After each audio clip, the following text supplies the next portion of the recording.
Hi everyone, welcome to PopCultX episode 159. We're back at it this week talking about all things pop culture with your co-hosts Gabriel and Danny. Let's go ahead and jump right into it. Danny, what's going on? Oh, not too much, not too much. It's October still. We're talking about all things that go bump in the night, I guess. I will say I know when we're Yeah, recording this, the historic storm over in Florida is about to hit landfall, Milton. So just thinking about all those people I yeah, know who live out that way, stay safe out there. Yeah, I don't know if you've seen like the satellite pictures of it. yeah. I have. It's pretty sad. I definitely my heart goes out to all the people that are being impacted by the hurricane. Um, One of the things that I find interesting is that there are some people that actually think that the government is causing the hurricanes. And that's something that's really scary to me that there are people that Yeah. actually believe that the government can hmm control the weather. Have you Yeah, heard that conspiracy? I have, and I saw a meme today on Twitter. It was like instead of Joe Biden, it was Joe Poseidon or something like that. Yeah. And it made me laugh. I was like, come on, really? Yeah, I mean we're talking about scary things, right? Because it's October, and the fact that there are people that actually think that the weather is controlled by the government is really scary to me. Yeah, Like that there are people that are that foolish yeah, that walk amongst us. So, but that being said, I do feel bad for the people that are impacted by the hurricane. Hopefully, everyone is stays safe and all of that. So yeah, absolutely. And you're right. Those that's people where my who, focus will be. yeah, I agree with you. I agree. And yeah, okay, no more about that because that's gonna make me mad when I start thinking about that. And we came together with a particular topic in mind, that being all things vampire movies, music inspired by vampires, comic books that are about vampires, books about vampires. One of the things that I really love about all things scary is vampires. Vampires are one of my favorites. So that's what we're here to discuss. So we can move from that previous topic onto the topic of this week, which is vampire movies. Yes, let's move on to those bloodsuckers, I guess, right? Um, one question I had right off the top, you said music inspired by Yeah. vampires. That perked me up. What do you mean? Because I don't think I've ever thought Yeah, about absolutely. music being inspired by vampires. Can you elaborate on that? Yeah, so I can think of a couple songs that are inspired by songs by vampire, like music that is inspired by vampires. I think Annie Lennox has a song that is featured on the Bram Stoker's Dracula soundtrack. I Okay. also think about Concrete Blonde had songs about vampires. Um, I think that as like a subculture, there are people that like are really into vampires, and then that inspires their art, including their music. So I think that there's a lot of music that is inspired by vampires, by that vampiric culture, I think. And so I think it's really interesting. I'm a big fan of Concrete Blonde. They're kind of a band from like the 80s and 90s that I used to listen to. Annie Lennox. One of my favorite soundtracks of any horror movie is Stoker's Bram Stoker's Dracula. The soundtrack to that is amazing. It's such Yeah. a good soundtrack. Yeah, I agree. I mean, the score of it as well, right? So there's not the soundtrack, but the whole Yeah, score. Yeah. right. Um, That's interesting. Yeah, I'm a huge fan of Annie Lennox, so I can definitely see her doing music inspired by vampires, or the vampiric culture, as you put it, which I like the Yeah. way you. That's a good phrase, the vampiric culture of all things. I don't know if that's proper English, but let's go with it. It works, and I like it. So if it isn't, it is now. At least in my lexicon, I guess. One of my favorite songs by Concrete Blonde is Bloodletting, the vampire song. So if you haven't heard of have you heard of Concrete Blonde first of all? It sounds familiar. I don't think I've ever specifically sought out or heard their music, but it sounds familiar. Yeah, they're probably most known for a their two hits are Joey and the other song is I can't think of it off the top of my head. But they have another song that was a cover of a Leonard Cohen song. Oh, That's what they're probably most known for. But definitely check them out. They're very cool. They're like a really interesting band. Like I said, from like the 80s. That is pretty cool. I used to listen to them all the time. cool. Yeah, I'll check them out. That sounds pretty cool. Bram Stoker's Dracula, of course, was the Dracula book written by Bram Stoker, which I think was probably, would you say is like the basis for like most modern films when we think about the vampires or Dracula trope, I guess. Yeah. So Yeah. That's like the when, blue. yeah, the blueprint, exactly. So when Francis Ford Coppola created his masterpiece and it was so well done, it was so well acted, so many fantastic performances in it. I remember watching it probably when it first came out, and I didn't really get into the vibe of it all, I guess, because it takes a certain mindset, I think, to enjoy it. And I wasn't there at that time. But recently, yes, it is a masterpiece. And I think it's one that endures quite well. Yeah, I immediately was attracted to it. I love everything about that movie. We already talked about the music. The costumes in the film are Hmm. so good. Hmm. They're amazing. I don't remember or recall the name of the costumer who did those particular costumes. Let me Google it real quick. But she's amazing. I think she's Japanese, um, or was. She's passed. Let me just, I'm Googling it real quick. Uh, and like you said, the actors were amazing in it. Let's see. It's a shame while you're looking it up that Gary Oldman hasn't won an Oscar. Just throwing that out there. He hasn't? Wow. Yeah. So her name is Aiko Ishioka, who is Mm-hmm. known for she is Japanese and very avant-garde. The costumes are amazing. Like I could just look at the costuming all day. Like they're so amazing and beautiful.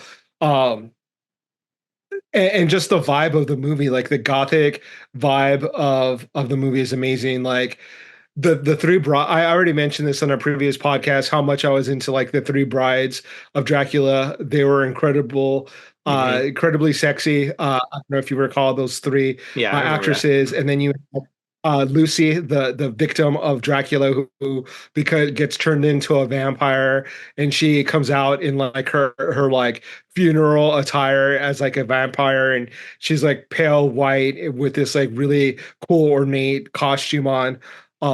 You have like Gary Oldman coming out as like a werewolf vampire, like a wolf at one point, and then Ooh. being a vampire at another. It just super cool. Like the visual is just really amazing. Everything about it I loved. Winona Ryder, Keanu Reeves. Um, what's the guy that plays Van Helsing? The guy from Silence of the Lambs. Anthony Hopkins. Anthony Hopkins is in it. He's amazing. Every like literally everything about it I love. Such a good movie. It's a classic. Absolutely. And before we get fact checked by anyone out there, I did look. Gary Oldman, I think, did win an Oscar for The Darkest Hour, where I think he played Winston Churchill. So Oh, okay. I Yeah. stand I corrected. was like would be really surprised by that because he's such a great actor. He is. But you know how that happens sometimes, the Academy overlooks like the best actors and then they give them an award when they're like 90. That's true.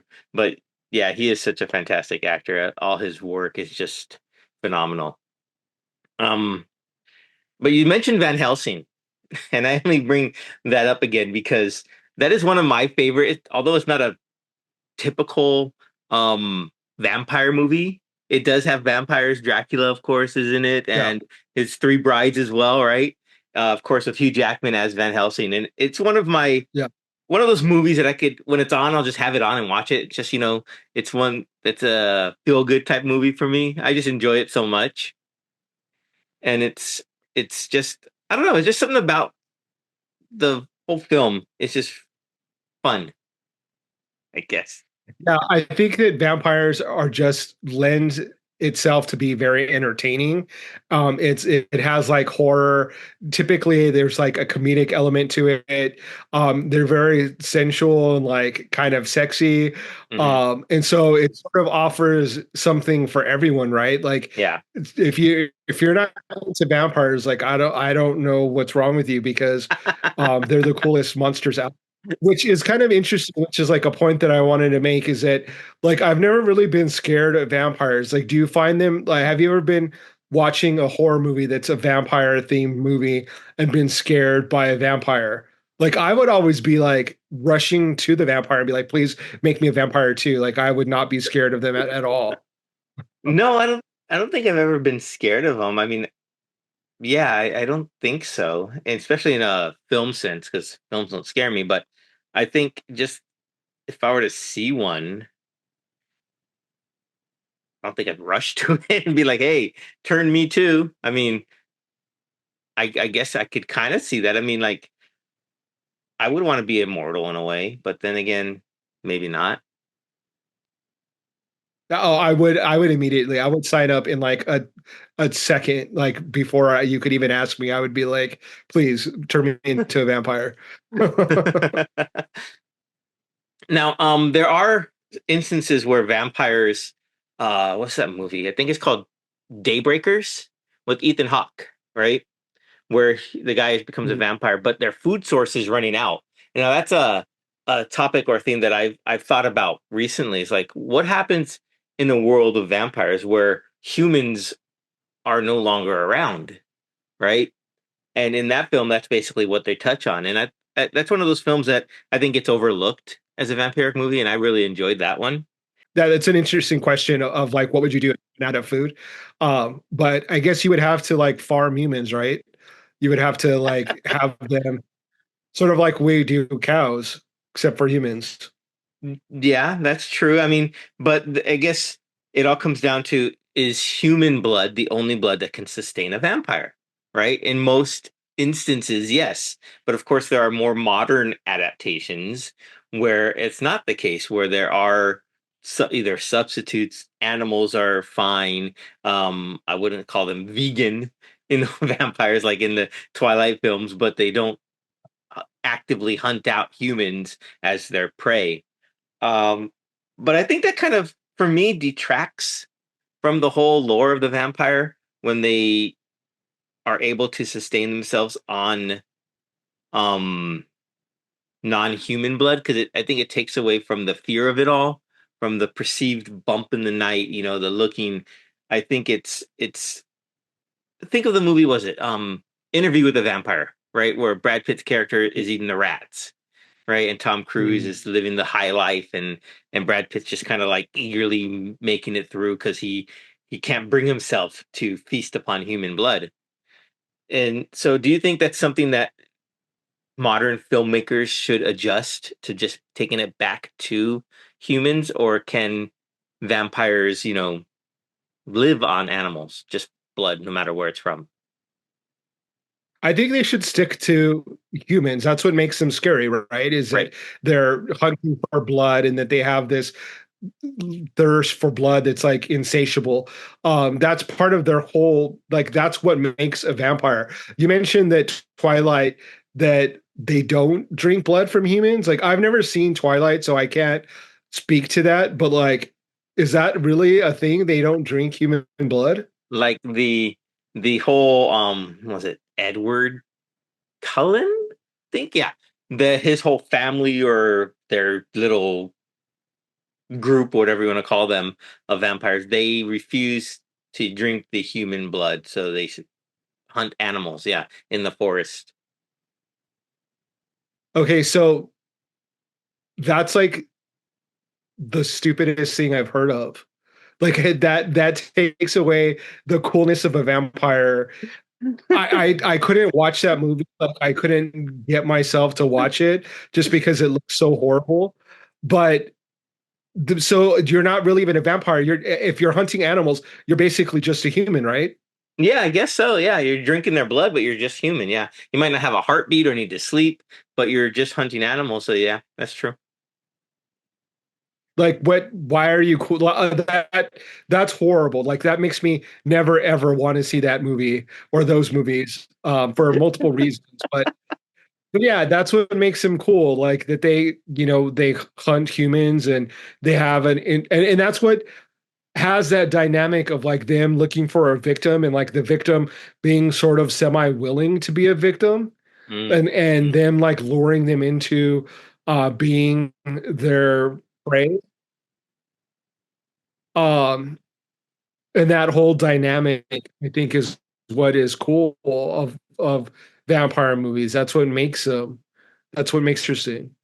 Yeah, yeah, and it's I agree. I mean, I think to like newer movies, like I watched one recently with Jamie Foxx called Day Shift. I think we talked about this when it came out a few years ago.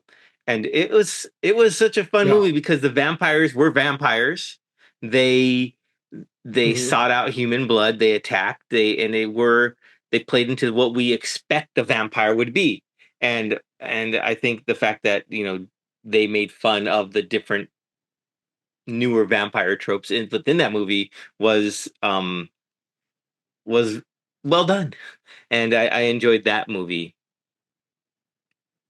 Um, So we talked about Stoker's Dracula being like a classic of the vampire movies. You mentioned Interview with the Vampire. What other vampire movies would you consider like classic? well, I think Nosferatu, of course, the it's going to be like the OG, right? It's like the original vampire movie, if Yeah, I think correctly. I think more cult classics would be like Lost Boys. That's probably my favorite is Lost Boys. yeah. Um, Fright Night is also a great one, I think. I saw the original Mhm. way back when, just watched the remake, the 2011 remake with Colin Farrell recently, and I really Mhm. liked it even more. It was so cool. It was so fun to watch. The more humorous, not humorous, but he knows he's better and he could take everyone down, right? Because he's a vampire. So he has that little smirk about him, that little arrogance that vampires should have because they're more than just, well, they're not human, but they're at the top of the food chain, I guess. So those movies like that are Yeah. classics to me. What about you?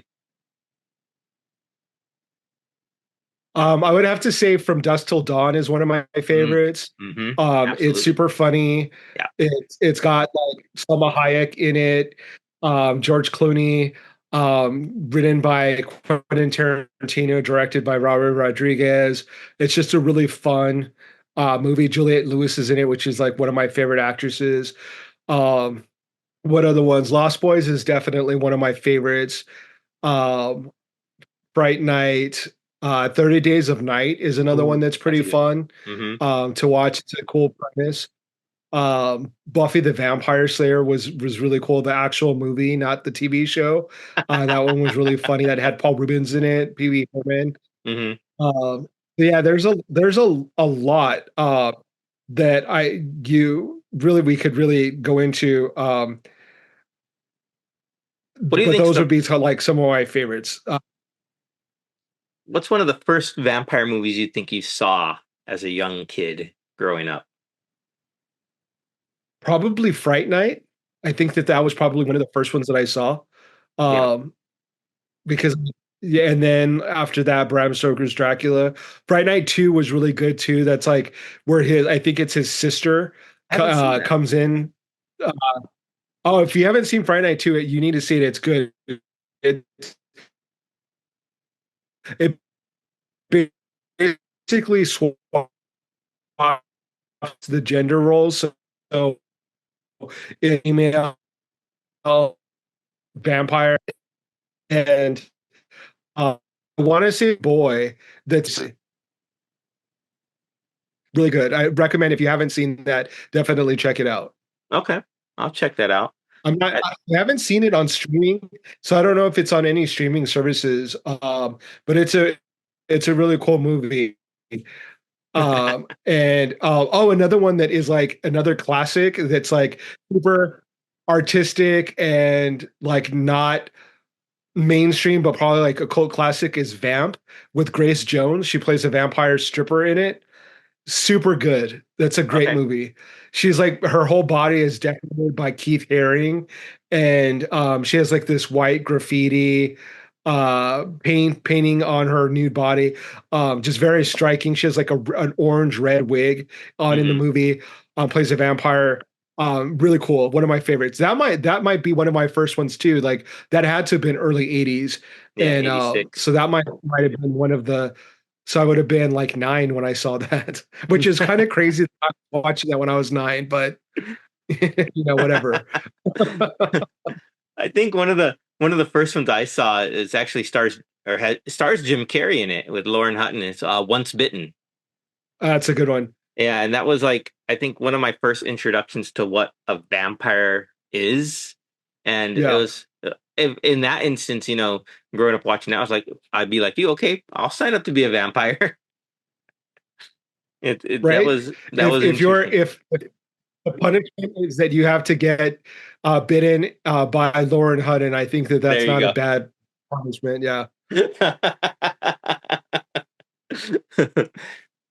Yeah, there's been so many great films, vampire films. I mean, and also it spurns out, like you said, comic books, right? We spoke to Rodney Barnes and Jason Sean Alexander before, and they of course did Philadelphia, which has vampires, and their most recent release of Blackula, or the remake of that as a graphic yeah. novel.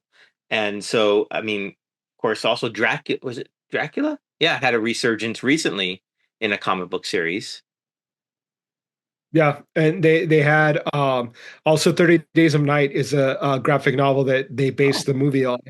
I didn't know that. Um, Interesting. Okay. yeah, and what's really cool about that is that it has a very distinctive art style, like the way that they drew the vampires, and they stayed pretty true to that visual style of the way the vampires look. So that was really cool. That's And then you cool. have American Vampire. I think that's another series, comic book series that is out. Um, and then you have Marvel just did a vampire series with Blade. I forget what it's called. The Blood And Hunt. then you had DC versus Yeah. The I didn't read all of Blood Hunt yet. I do want to read it. I got a couple issues of it. yeah, But also, of course, there is the written word of novels. We already mentioned Interview with the Vampire, which was Anne Rice's. We mentioned Bram Stoker's book, of course, Dracula. There's been one of my favorites, the book, not so much the movie, but the book was Abraham Lincoln Vampire Hunter by yeah, Sean Graham Smith, Seth Graham Smith, something like that. yeah. And that was really fun. I really enjoyed that book. Any other novels that you could think of that maybe you could recommend, or that or your favorite vampire novels? Yeah, there's one called The Historian that I read a few years back. Um, it's really good. It's by Elizabeth Kostova, and it's basically it takes the approach of like Dracula and the vampire, and she travels like the world, and it has a lot of history and like world history mixed with vampire legend and lore. So it's really interesting. It's a really good book. I definitely recommend that one for anyone that's into vampires, also into history, and also That's into cool. like, yeah, sort of like adventure, like world travel, Hmm. because she sort of has to go all over the world in order to try to like find Dracula. That's really cool. I'm gonna have to look that up because I do like the history aspect of it. I think that's really fun. Hmm. Yeah, it's a really good book. It's really well written. And it's sort of a bigger book. It's pretty thick. It's a little bit long, but it's really interesting and sort of captivated my imagination and my attention like immediately, and like I couldn't put it down. So it's really a really well written book. Very cool.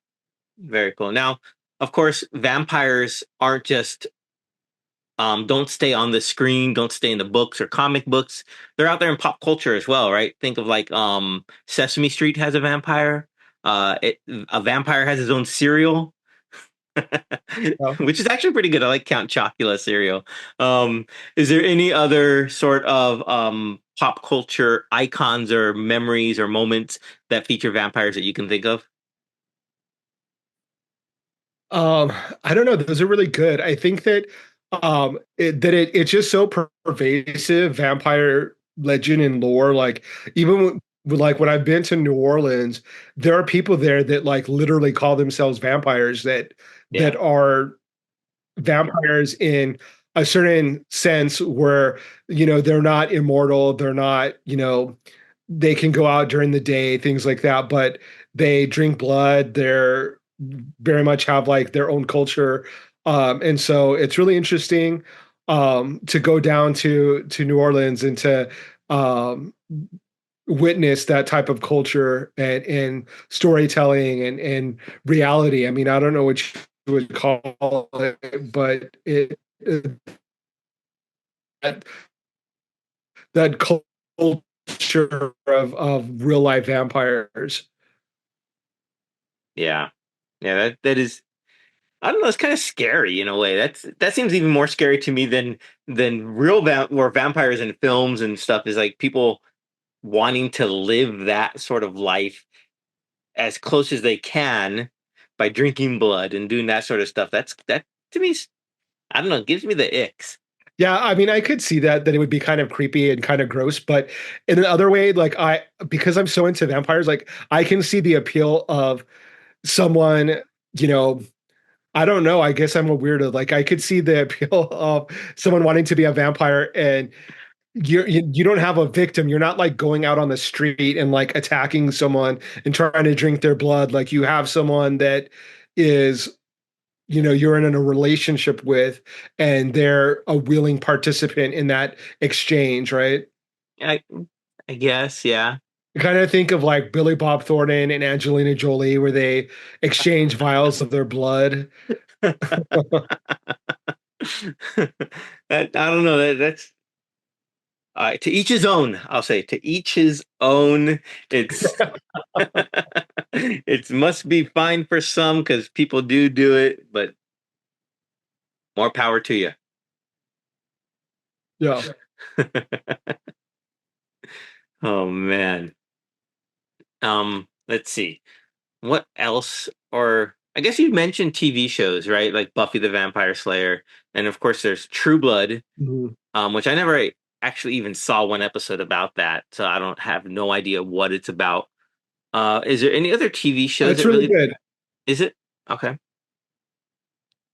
Yeah. You also had American Horror Story touched upon vampires as Mm-hmm. well. Mm-hmm. Lady Gaga Yeah. was uh, played a role in that movie or that franchise. What other vampires have been on television? Interview with the Vampires on AMC or Yeah. HBO Max now. Mm-hmm. So that's been brought like a new version of Interview with the Vampire. Um, what I mean, there's been a ton of them. I can't think of TV shows. I think most famous is like Buffy the Vampire Slayer will probably be the biggest one. Yeah. Yeah. They And had a ton of episodes that came out and just, iconic. it's strange to me because whenever I think of like vampire and TV show, I always think like I don't want to say it should be, but I always think that it's going to be just relegated to like a Treehouse of Horrors or like the Halloween episode, right? It's so that's what like they should stick all the vampires in one like special seasonal episode of a show. But to have a whole series, like you said, Yeah, like Buffy and of course Interview with the Vampire is really cool and I guess it just shows how widespread the love of the vampiric culture is. yeah. I think that it's really cool monster, if you will. Like it's a really cool um, culture.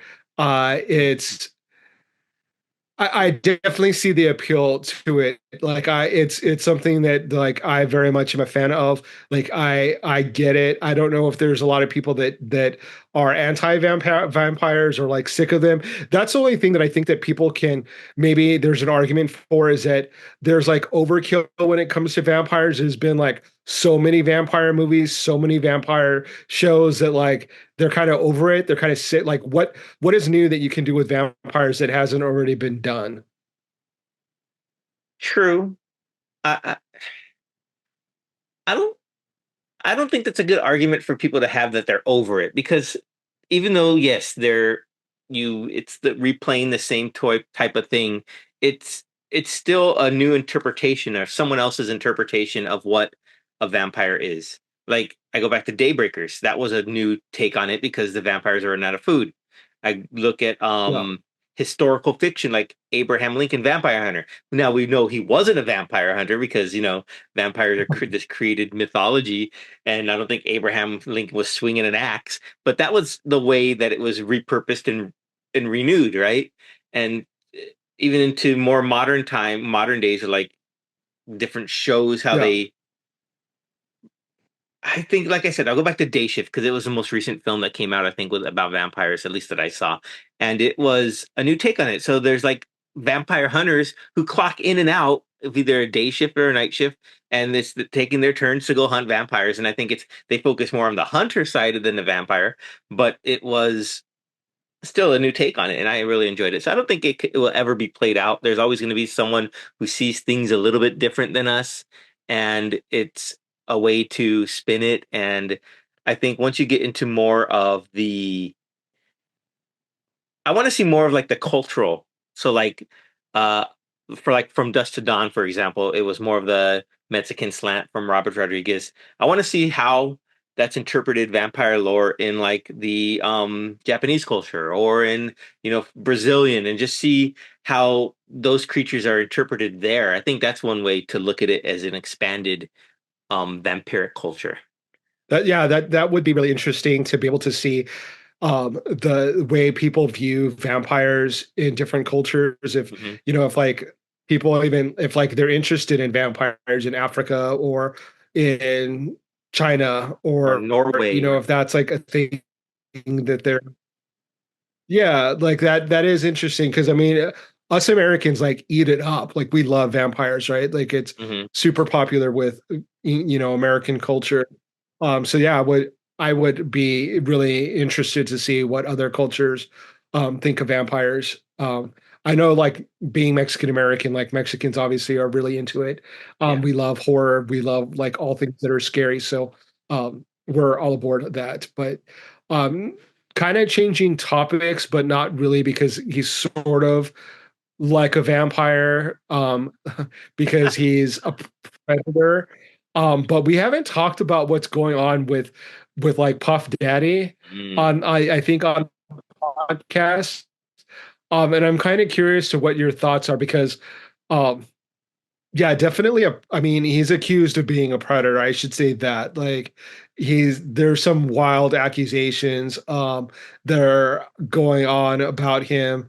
Um I'm sort of like no, I wouldn't say obsessed with it, but like I can't turn away when I see a new TikTok like talking about like what's going on, like facts on the case, what he's being accused of, with who he's being accused of, like what are some of the um details of the Hmm. investigation.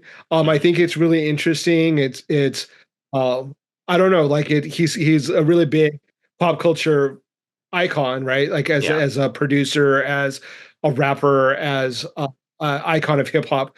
What is your take on what's going on with him? If he's guilty, because like you said, he's been accused, and yes, there's tapes and there's like rooms full of baby oil for whatever reason, I guess. But if if he is guilty, I don't think any leniency should be applied to him. Throw the book at him like Yeah, you would everyone else, um, yeah, and have lock him away. That being said, to what degree? I mean, I guess the thing that's more concerning to me, not concerning, that's not the right word, because if people were there and complicit with his actions, they should also be complicit and Yeah. receive some of the backlash as well. But people who I guess are Mm. getting caught up in that storm of what him going down, and he's like, if I'm going down, I think I'm going to take everyone else with me. But let's just say, for Yeah. example, we happened to go to a Diddy party. We were just there, but we didn't, you know, get involved with anything that in the back room, whatever. But we were there, so now all of a sudden we're getting dragged in that because we happened to set foot in that, right, in that environment. And it's just that's the weird part to me. It's like, how do you, especially with all the misinformation that's online and that keeps getting spewed out, and like who knows what to believe anymore, what's accurate, what's just false flags, what's real. And I don't think we'll ever know the absolute truth, because there's always going to be he said, she said, and there's the truth. um but I think for those people who just happen to go to a party at Diddy's mansion, because why wouldn't you if you got invited, right? You get to hobnob with all the celebrities, you get to hobnob. Is that the right term, hobnob? Yeah. Okay, it just sounded It funny. just, yeah, I think that it sounds weird in this context. Hobnob. It sounds very, it has a different connotation to it.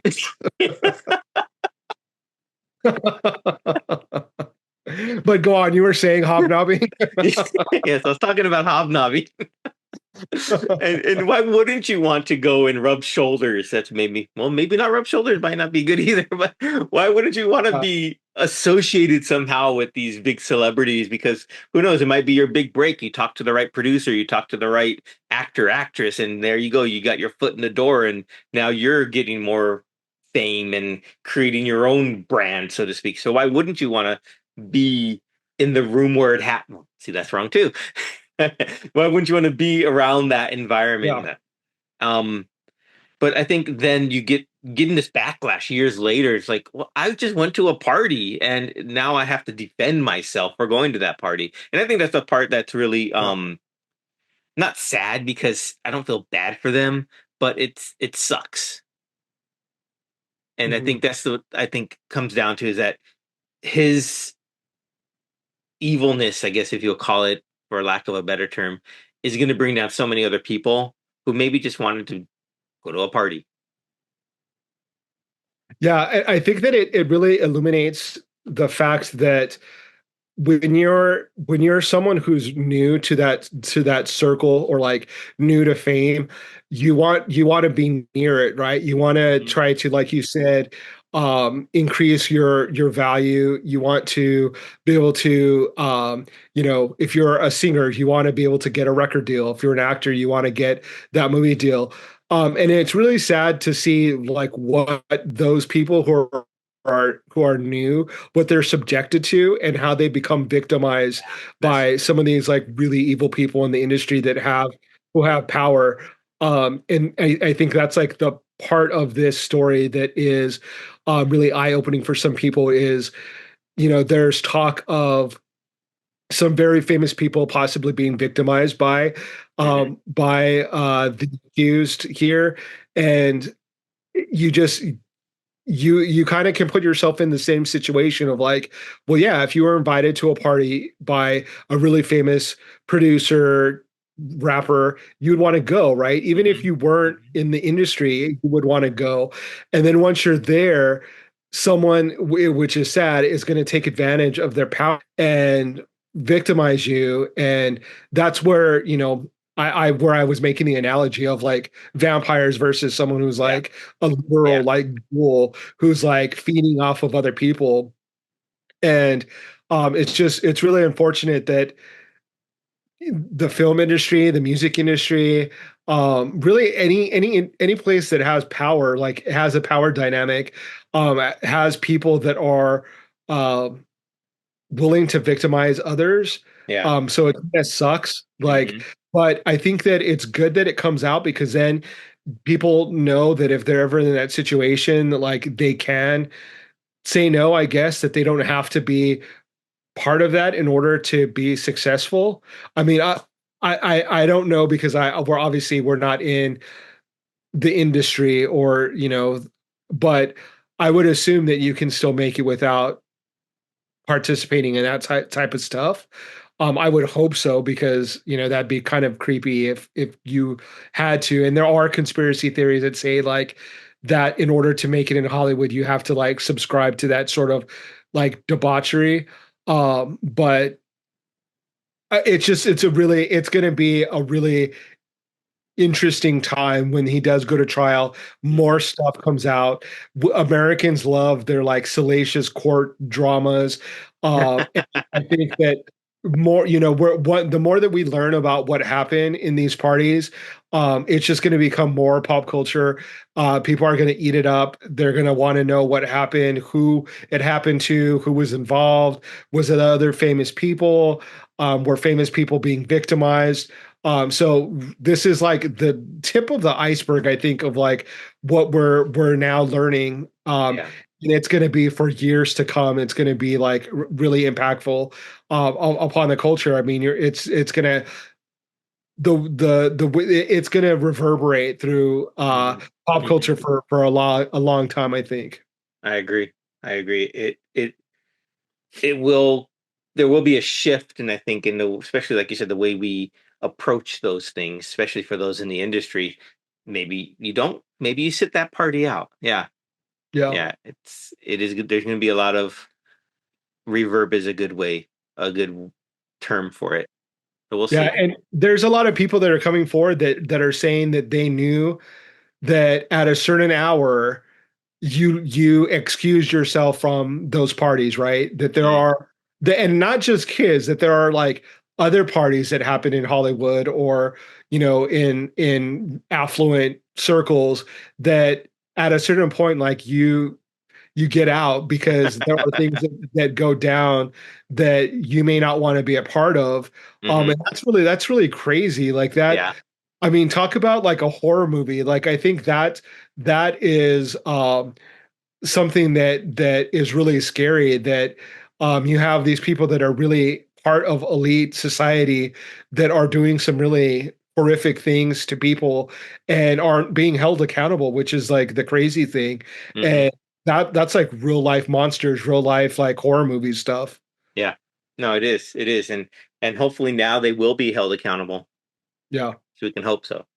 So Yeah. and that would be the shift. And then accountability, which is a word that I guess a lot of these affluent people don't understand, will hopefully start to learn the meaning of. Yeah. So we'll see. And when we were talking, I remembered a TV show, news show. Well, I guess it's a two shows. So there's the original and the remake, and it had the emotional draining vampire, I think, and that was What We Do in the Shadows, Oh yeah. right? So that of course is a comedic take with Taiki Waititi in the original one, but I think they had the emotional draining vampire. I remember watching a couple episodes of it, and that's like kind of almost dives into what you're saying. People just suck the energy out of people, and Yeah. That like you have like literal vampires that are yeah, like feeding off of other people, which is yeah, crazy. yeah. So hopefully, good change will come out of all that, and it's like you said, it's going to be a good talking soundboard, sound off thing for a while coming Yeah. soon.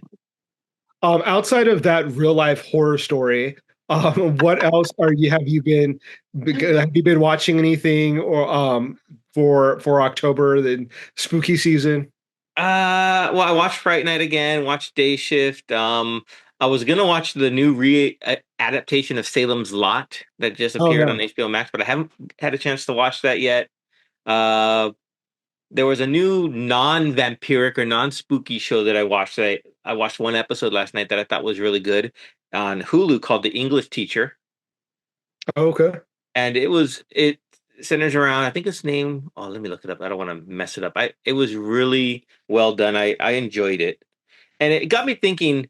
Um, because what's the best way of putting this? When we talked with a couple episodes back, we talked with Professor Latinx, and Yeah. we talked about his book and how I said that I wasn't the target audience for that book, and you pointed out that maybe since I wasn't, that I was the one that needed to read it the most, Right. and that really stuck with me a little bit in a good way because it is true that those shows that or pop culture stuff that isn't geared toward a certain target audience because they want to play stuff up for the people that enjoy it, but those people outside of that circle there should enjoy it or at least view it to have their eyes open to different worlds and different experiences and what people have gone through. And now, so the English teacher is was created by this creator named Brian Jordan Alvarez. He also stars in it. He's the first episode. He's a gay English teacher, and they live in Texas. So right there, you can imagine what he has to go through. And then he gets the first episode centers around him getting caught kissing his partner, and he gets seen by some of his students. And one of his students' mom threatens a lawsuit and investigation, Oh and what he wow. has to go through there for that. And the just if you can imagine, you're being investigated for just being yourself, right? Yeah. And I thought it was really well done, and I'm looking forward to seeing more of that show. I really enjoyed it, and if we can somehow get the creator on, I would love to talk to him about that show. It was really well done. I highly recommend it for anyone out there who hasn't seen it yet. Yeah, that sounds really interesting. What streaming service is it on? It's on Hulu. Okay, I'm gonna definitely have to check it out. Yeah, it was really good. I really enjoyed it. He has a best friend who's like almost like a right wing MAGA, but they don't talk about politics. It's an interesting dynamic, but it was really good. Yeah, check it out. Huh. I definitely want to watch that. What I've been watching is Grotesquerie by Mm, Ryan Murphy.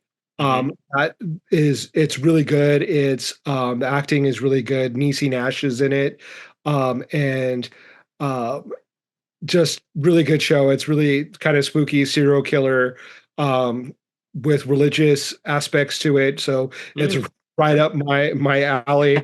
Uh, and yeah, that's what I've been enjoying like for is the October spooky season. But yeah, I definitely want to start watching a little bit more horror movies as the days go by. Yeah, yeah, for sure. It'd be like the 13 days of Halloween, or start Yeah. I guess on what the 18th and watch one horror movie per night till leads Mhm. up to the 31st, right on Halloween. Watch the final one. So we'll come up with a list for you guys out there of what we're gonna watch, and then you can follow along with us and watch those same films. That'd be kind of fun. Yeah. So we'll put together a list. Actually, if you're out there watching, you're at this point in our video with us. Thanks for sticking around so far.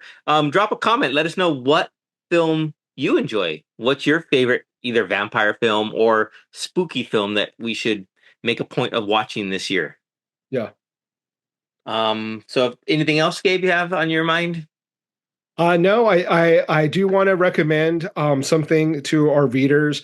I just bought. I haven't had a chance to read it yet because I've got a lot on my plate when it comes to reading right now. There's a couple books that I'm currently reading, but Blue Beetle.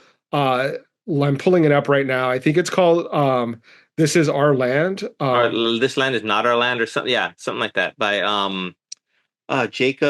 Jacoby Salcedo does that with what's his name? Yeah, Yeah, Julio Anta and Jacoby Salcido. yeah, Uh, or yeah, and it's This Land Is Our Land, a Blue Beetle story. I just got it via Amazon the other day, so it's like it's on my shelf. Like I need nice. to read it. But I definitely recommend it to anyone that is a fan of Blue Beetle, of superheroes, and of course, Latinx or Latino superheroes. Definitely recommend supporting those creators doing good work, and I'll let you know how good it is when I finish reading it. Sounds good. I got to pick that up too. Yep. I didn't know it was out yet, so cool. Yeah, it just came out. I think it came out last week. So I got it via Amazon, and like I said, I've got three things that I'm reading right now. So it's on my it's on the burner right now. Very cool. Very cool. Well, cool. Thank you for that recommendation and the book. I'm gonna go see if I can get that from the library. The Historian. I really want to read that. So, everyone out there, any recommendations? Put them in the comment field. Thanks for tuning in. Thanks for liking, subscribing, following. Be sure to share us if you enjoy what you hear with all your friends and family. And we will see you next episode where we talk about another spooky topic. So, looking forward to that with more brains. Yeah. Hint, hint, hint. See you, everyone. Take care.